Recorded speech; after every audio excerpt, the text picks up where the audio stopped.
Hello everyone, welcome to my YouTube channel. In today's lecture, we'll continue our important MCQ series. So without any delay, let's get started. Our first question is which of the following gives more freedom to the learner to interact? इनमें से कौन सा learner को ज़्यादा freedom देता है interact करने के लिए, मतलब जिसमें लर्नर की पार्टिसिपेशन बढ़ जाती है, लर्नर ज़्यादा पार्टिसिपेट करता है, इनमें से कौन सा ऑप्शन है वो? Option A use of film, एक फिल्म में। Option B small group discussion, छोटे ग्रुप डिस्कशंस में। Option C lectures by expert, या फिर option D viewing a country wide classroom programme on TV. So हमें पता है कि जब स्मॉल ग्रुप्स की डिस्कशन होती हैं तो जो लर्नर है या फिर कोई भी पार्टिसिपेंट्स हैं वो ज़्यादा पार्टिसिपेट करते हैं, क्योंकि हर किसी को बोलने का मौका मिलता है उसमें। तो हमारा सही आंसर हो जाएगा option B small group discussions, जिनमें जो ज़्यादा फ्रीडम देते हैं लर्नर को इंटरेक्ट करने के लिए। Next question is the most important challenge before a teacher is. Teacher के सामने सबसे बड़ा चैलेंज क्या होता है? Option A to maintain discipline in the class में डिसिप्लिन बनाना। Option B to make students do their homework. Option C to prepare question paper, या फिर option D to make teaching learning process enjoyable. तो एक teacher के सामने सबसे बड़ा चैलेंज ये होता है कि टीचिंग लर्निंग प्रोसेस को इंजॉयबल बनाना, ताकि बच्चे इंजॉय भी करें और स्टडी भी करें, बिना बोर हुए अच्छे से स्टडी कर लें। तो option D to make teaching learning process enjoyable is a challenge before a teacher. Next question is which of the following is more interactive and student centric. इनमें से कौन सा ज़्यादा स्टूडेंट सेंट्रिक है, मतलब स्टूडेंट पे या लर्नर पे फोकस करता है और ज़्यादा इंटरेक्टिव है? Option A seminar, option B workshop, option C lecture, या फिर ऑप्शन डी ग्रुप डिस्कशन। तो इसका सही आंसर होगा ऑप्शन डी ग्रुप डिस्कशन, क्योंकि ग्रुप डिस्कशंस में जो लर्नर है, जो पार्टिसिपेंट है या फिर स्टूडेंट है, वो पार्टिसिपेट करता है, अपने व्यूज़ सामने रखता है, तो उसकी पार्टिसिपेशन इसमें बढ़ जाती है, ज़्यादा इंटरेक्ट करता है वो। इसीलिए option D group discussion will be our right answer. Next question number 4 is which of the following statement is true about the theory. Theory के बारे में कौन सी स्टेटमेंट ट्रू है?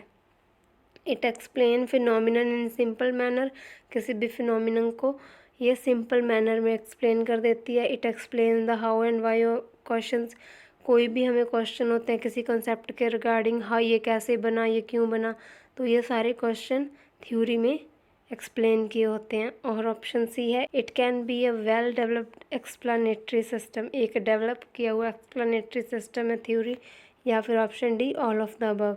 तो जो थ्योरी है उसमें ये सारी खासियत होती हैं, इसीलिए इसका आंसर होगा option D all of the above. Next question is which of the following statement is not correct.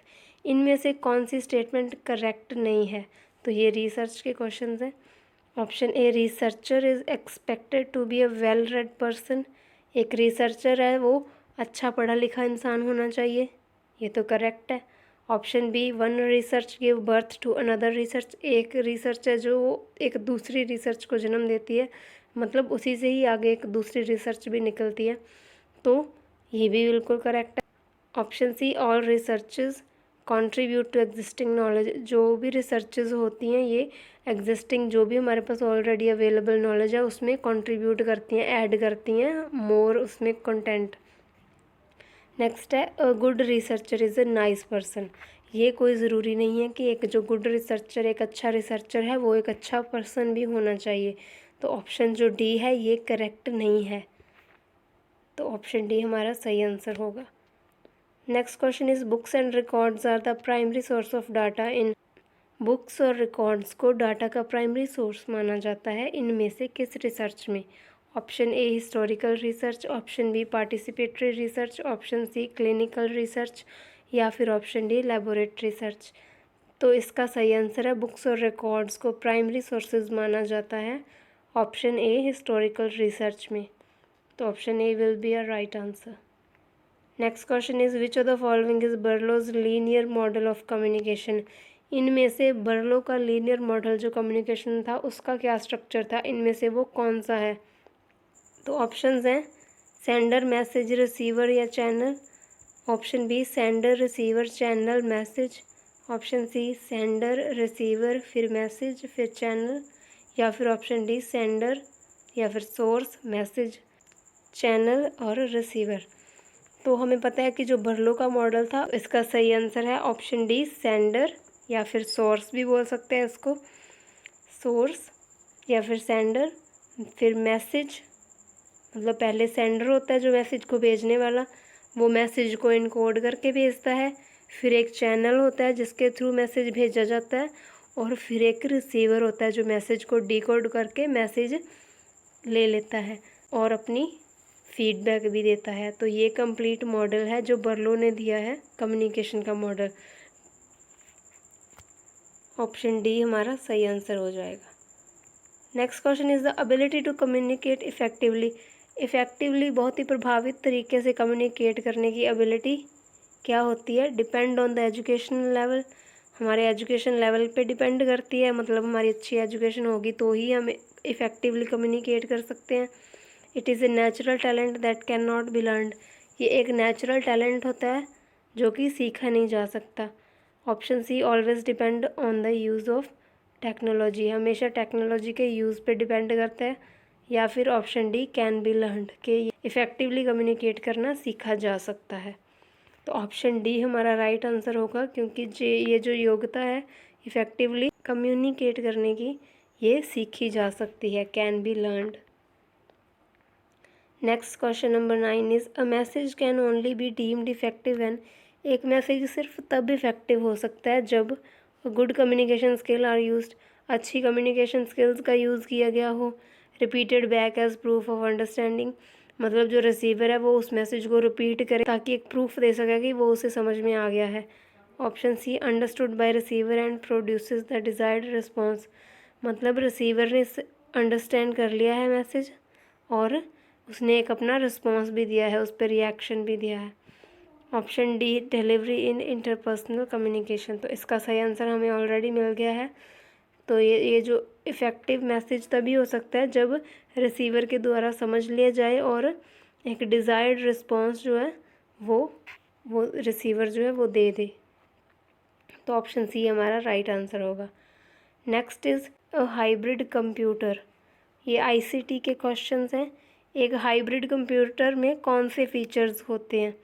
Option A resembles a digital computer, एक डिजिटल कंप्यूटर के फीचर होते हैं, रिजेंबल्स एन एनालॉग कंप्यूटर, या फिर resembles both digital and analog computer. तो हमें पता है कि हाइब्रिड का मतलब ही होता है कोई दो या दो से ज़्यादा चीज़ों का मिक्सचर।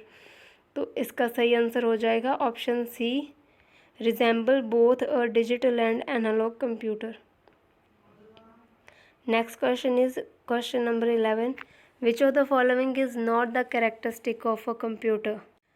इसके ऑप्शंस देख लेते हैं। Option A computer is an electrical machine, option B computer can not think on its own, option C computer process and information error free, option D computer can hold data for any length of time.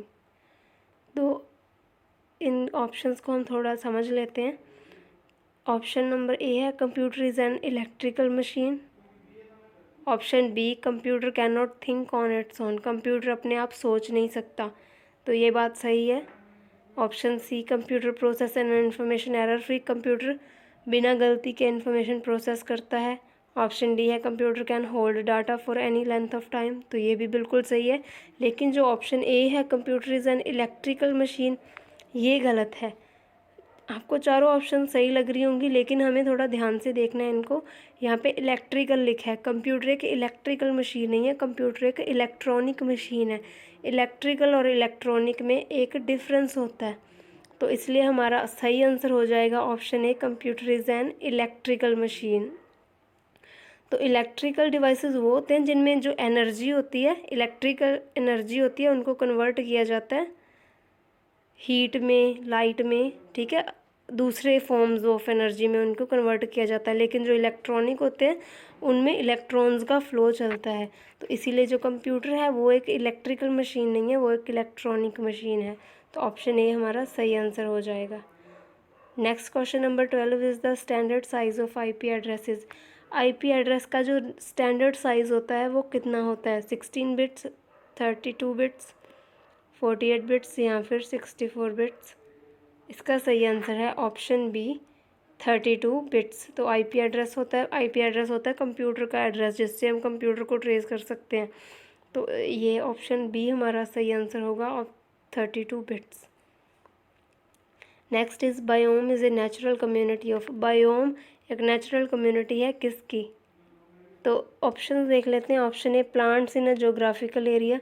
एक geographical area में जो plants हैं उनकी community को biome बोलते हैं। Animals को बोलते हैं, जो एक जोग्राफिकल एरिया में पर्टिकुलर एनिमल्स हैं उनको बोलते हैं, या फिर प्लांट्स और animals in a geographical area, या फिर प्लांट्स इन आर्कटिक रीजन। तो इसका सही आंसर है बायोम होता है एक नेचुरल कम्युनिटी प्लांट्स और एनिमल की एक पर्टिकुलर एरिया में। बेसिकली बायोम क्या होता है, एक वेजिटेशन की, जैसे पूरा बायोस्फीयर है हमारा, उसको अलग अलग पार्ट्स में हमने बांटा हुआ है। जैसे कुछ पार्ट्स को हम, कुछ एक डेजर्ट हैं, कुछ ग्रासलैंड है, कुछ एक्वेटिक पार्ट है, कहाँ पे कहीं पे फॉरेस्ट हैं, कहीं पे रेन फॉरेस्ट हैं। तो जो ये डिवीज़न है, इसको हम अलग अलग पार्ट्स को, इसको बायोम बोलते हैं।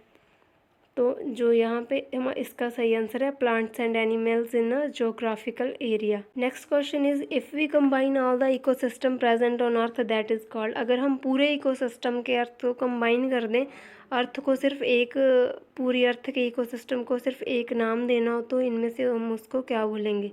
Option A biome, option B biosphere, option C ecology, या फिर ऑप्शन डी हैबिटेट। तो हमें पता है कि पूरे इकोसिस्टम को हम कलेक्टिवली बायोस्फीयर बोलते हैं। Next question is question number 15, which of the following is not an abiotic condition.